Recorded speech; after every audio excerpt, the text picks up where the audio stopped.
ఈ ప్రభుత్వం పారిపోయే ప్రభుత్వం తప్ప చర్చ చేసే ప్రభుత్వం కాదు, రచ్చ చేసే ప్రభుత్వం తప్ప చర్చ చేసే ప్రభుత్వం కాదు. అయినప్పటికీ మాకు అంది వచ్చిన అవకాశాన్ని, ఇచ్చిన సమయాన్ని పూర్తి స్థాయిలో సద్వినియోగం చేసుకుంటాం.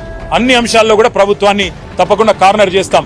ఈ సమావేశాలకి మరి నిజానికి ఒక 15 రోజులు పెట్టింటే, సాకల్యంగా మాట్లాడే అవకాశం ఇచ్చింటే, నిష్పక్షపాతంగా గనక స్పీకర్ గారు వ్యవహారం చేస్తే, ప్రభుత్వ కన్సర్న్లో కాకుండా మరి అందరి సభ్యులకు అవకాశం ఇస్తే వాస్తవాలు ప్రజలకు తెలవాలన్న ఉద్దేశంతోనే పవర్ పాయింట్ ప్రజెంటేషన్ కూడా మాకు అవకాశం ఇవ్వండి అని కోరినాం.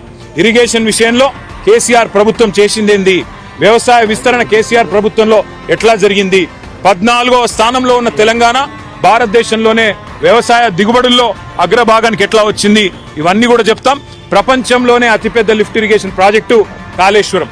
ఇవాళ కేసీఆర్ గారి మీద కోపంతో కాళేశ్వరం ప్రాజెక్టును బదనాం చేసి రైతుల నోట్లో మట్టి కొడుతున్న ప్రభుత్వం విషయాన్ని కూడా రైతన్నలకు, రాష్ట్ర ప్రజలకు అర్థమయ్యే విధంగా అన్ని కూడా చెప్తాము. మీరు అసెంబ్లీ సమావేశాలు కూడా 15 రోజులు జరపాలని మేము డిమాండ్ చేస్తాం.